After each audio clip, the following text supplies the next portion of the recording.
जय मां शारदे। इसके पहले वाले वीडियो में हमने बालारिष्ट संबंधित जानकारी आपको दी है। अब हम उन अरिष्टों के भंग प्रकरण के बारे में बताएंगे। चंद्रादि अरिष्ट भंग प्रकरण की जानकारी इस वीडियो में आपको मिलेगी। जो अरिष्ट योग अभी तक हमने बताया है उसका भंग यानी विकलता जिन योगों से होता है उस अरिष्ट भंग योगों को हम आगे कहने चल रहे हैं, क्योंकि जातक शास्त्र में ये प्रधान है। उनमें भी सर्वप्रथम चंद्र कृतारिष्ट भंग योगों को कहते हैं। इसके बाद शेष योगों को कहा जाएगा, जैसा कि ब्रह्मादि शास्त्रकारों ने कहा है। चंद्रमा पूर्ण बिंब हो, उस पर सब ग्रहों की दृष्टि हो तो अरिष्ट योग को नाश कर देता है। जैसे कानून के विरुद्ध चलने वालों को राजा समाप्त कर देता है, उसी तरह से यहाँ अरिष्टों को भंग करने की ताकत चंद्रमा में होती है।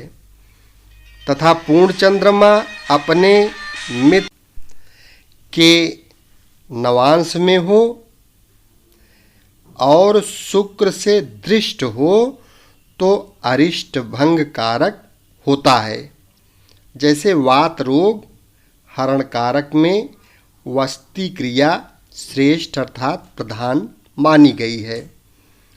कालांतर से अरिष्ट भंग योग ज्ञान यदि चंद्रमा अपने परम उच्च यानी वृष में 3 अंश पर हो और शुक्र से दृष्ट हो तो वह उसी प्रकार अरिष्टों का नाश कर देता है।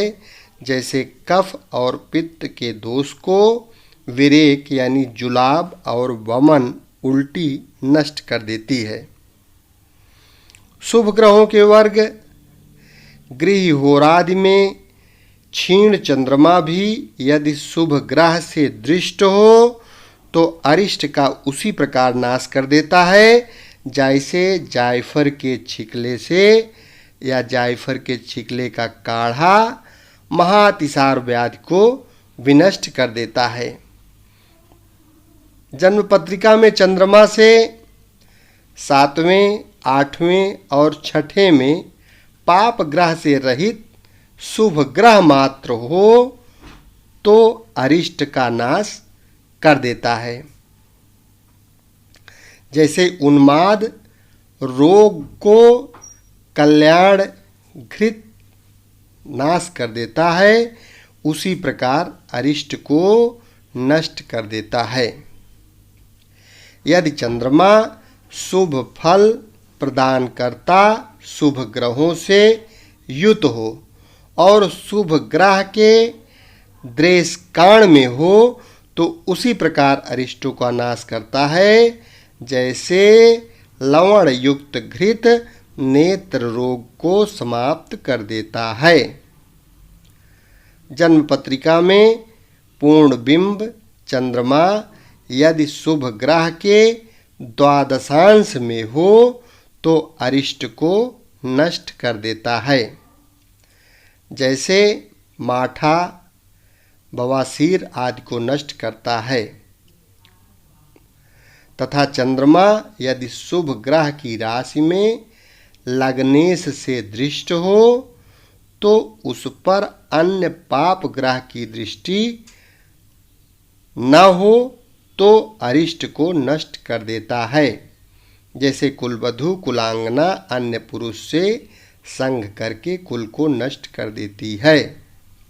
यदि चंद्रमा पाप ग्रह की राशि या उसके वर्ग में हो और रासपति से दृष्ट हो तो जातक की रक्षा ही करता है। जैसे कंजूस अपने धन की रक्षा करता है।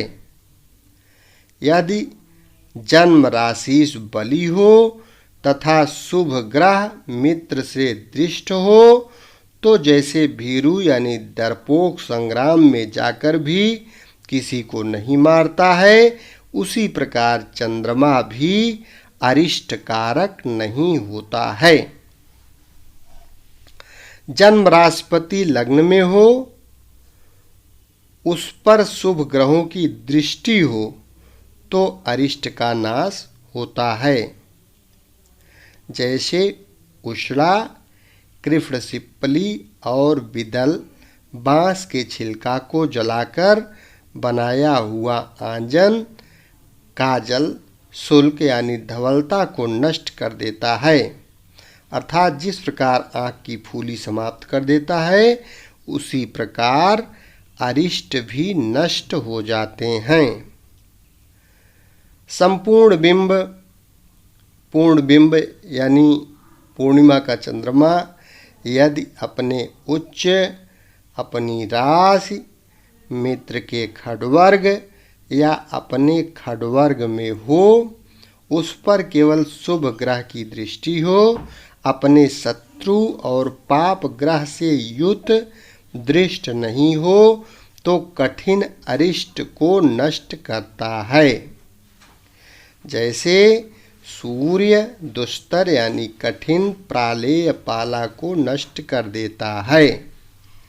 चंद्रमा में 12वें स्थान में बुध, शुक्र और 11वें में पाप ग्रह तथा 10वें में बृहस्पति हो तो अरिष्ट नष्ट होता है। जैसे मुनि पुष्प अगस्त के रस से बने हुए नस्य मतलब सूंघनी से चौथे दिन आने वाला ज्वर रोग नष्ट होता है। लग्नेश से 6, 3, 10, 11, 4 6, 3, 10, 11, 4 में चंद्रमा हो और उस पर शुभ ग्रह की दृष्टि हो तो सब अरिष्टों का नाश होता है। जैसे राजा की सेना के पीछे चलने वालों को पूर्ण सुरक्षा बनी रहती है। एक ही जन्म राशिपति पूर्ण बली हो और उस पर शुभ ग्रह की दृष्टि हो तो वह जातक के चंद्रकृत अरिष्ट का उसी प्रकार नाश कर देता है जैसे वन में उन्मत्त बाघ हरिणों का नाश कर देता है। यदि शुक्ल पक्ष हो और रात्रि में जन्म हो या कृष्ण पक्ष में दिन में जन्म हो तो 6ठे 8वें भाव में स्थित चंद्रमा शुभाशुभ ग्रहों से दृष्ट होने पर भी यत्न से विपत्ति में रक्षा करता है। जिस प्रकार पिता अपने पुत्र की रक्षा करता है अर्थात उसे मारता नहीं है, इसी तरह अरिष्ट भंग का विचार वाराह मिहिर में लघु जातक में अरिष्ट भंगाध्याय के 9वें अध्याय के श्लोक नंबर 16 में किया गया है। आगे सामान्य अरिष्ट भंग योग हम बताएंगे। बृहस्पति की स्थिति से अरिष्ट भंग योग, यदि देदीप्यमान किरणों से युक्त अति बली बृहस्पति लग्न में हो तो वह पूर्व में कहे हुए सब अरिष्ट योगों को ठीक उसी प्रकार नष्ट कर देता है जैसे भक्ति पूर्वक विष्णु के चरण में एक बार किया हुआ प्रणाम भी अत्यंत दुस्तर पापों को नष्ट कर देता है। अन्य अरिष्ट भंग योग, जन्म समय में समस्त शुभ ग्रह पूर्ण बलवान और सब पाप ग्रह निर्बल हों तथा शुभ ग्रह की राशि लग्न हो, उस पर शुभ ग्रह की दृष्टि हो तो वह जातक सब अरिष्टों से रहित हो जाता है। जैसे सूर्य आदि ग्रहों की पूजा करने वाला सभी पापों से मुक्त हो जाता है। पुनः प्रकारांतर, यदि पाप ग्रह सब शुभ ग्रह के वर्ग में हो और शुभ वर्ग स्थित शुभ ग्रहों से देखा जाता हो, तो जैसे विरक्ता स्त्री अपने पति का नाश करती है, उसी प्रकार अरिष्ट को नष्ट कर देता है। राहु से अरिष्ट भंग योग, यदि जन्म काल में लग्न से तीसरे, छठे, 11वें भाव में राहु शुभ ग्रहों द्वारा दृष्ट हो, तो सभी अरिष्टों को उसी तरह नष्ट कर देता है जैसे वायु रुई के ढेर को नष्ट कर देती है। जन्म काल में सभी ग्रह शीर्षोदय राशि में बलवान हो, तो जिस प्रकार अग्नि घी को नष्ट कर देती है, वैसे ही जातक का सभी अरिष्ट नष्ट हो जाता है। जन्म काल में शुभ ग्रह यदि पाप ग्रह को पराजित कर शुभ ग्रहों से देखे जाते हों तथा शुभ वर्ण में हों, तो अवश्य ही समस्त अरिष्टों का नाशक होता है, तो सभी अरिष्टों को नष्ट कर देता है। जैसे प्रबल वायु वृक्षों को उखाड़ फेंकता है।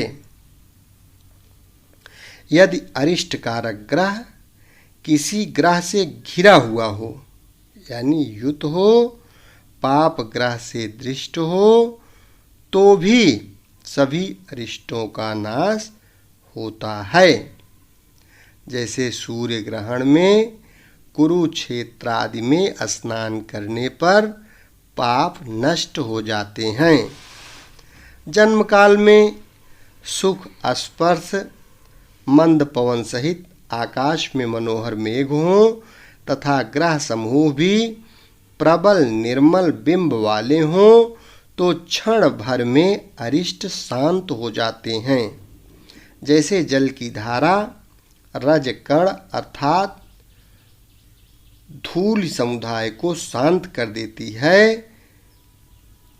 अगस्त नाम का तारा तथा मरीच्यादि सप्तऋषियों से उदय काल में यदि जातक का जन्म हो, तो सभी अरिष्ट नष्ट हो जाता है। जैसे सूर्योदय होते ही समस्त अंधकार नष्ट हो जाता है। मेष, वृष या कर्क लग्न में राहु हो, तो समस्त कष्ट से जातक की रक्षा करता है। जैसे राजा प्रसन्न होकर अपराधी की रक्षा करता है। राहु केतु से अतिरिक्त यदि अपने देश काण में हो, तो ग्रह जनित समस्त अरिष्टों को उसी प्रकार नष्ट कर देता है जैसे अंधकार को सूर्य किरण नष्ट कर देता है। यदि जन्म समय में अधिक ग्रह शुभ फलद हों तथापि अरिष्ट नष्ट हो जाता है। जैसे सूर्य से त्रिकोण 9-5 में चंद्रमा रहने पर राजा की यात्रा विघ्न को हटा देती है। केंद्रस्थ गुरु शुक्र से अरिष्ट भंग योग, यदि गुरु और शुक्र केंद्र में हो, तो राशिकृत और चंद्रकृत सब अरिष्टों को शीघ्र नष्ट कर देता है और जातक 100 वर्ष तक जीता है। अमितायु योग, जन्म पत्रिका में गुरु और पूर्ण चंद्रमा यदि कर्क राशि में होकर 4, 10 या लग्न में हो तथा शनि बुध तुला राशि में हो और सभी ग्रह 11-6 भाव में हो, तो अमित यानी 120 से भी अधिक आयु होती है। जातक शास्त्र में विंशोत्तरी तथा अष्टोत्तरी दशाओं की चर्चा की गई है, जिनका मान 120 या 108 है। अतः इससे भी अधिक आयु का योग होता है। सभी प्राचीन आचार्यों द्वारा बताए गए अरिष्ट भंग योग को मैंने यहाँ इस वीडियो में आपसे बता दिया है, और जिन योगों को जानकर ज्योतिषीगण राजाओं के प्रिय पात्र होते हैं, वे सारे योग आपको हमने इसी वीडियो में बता दिया। यदि चैनल को अभी तक सब्सक्राइब न किए हों तो कृपया यह चैनल सब्सक्राइब अवश्य कर लें, क्योंकि इस चैनल के माध्यम से आपको संपूर्ण ज्योतिष एकदम फ्री में सीखने को सीरियल वाइज मिलता रहेगा, जो कि आपको फ्री में अन्य किसी चैनल पर नहीं मिलेगा। शेष अगले भाग में। धन्यवाद।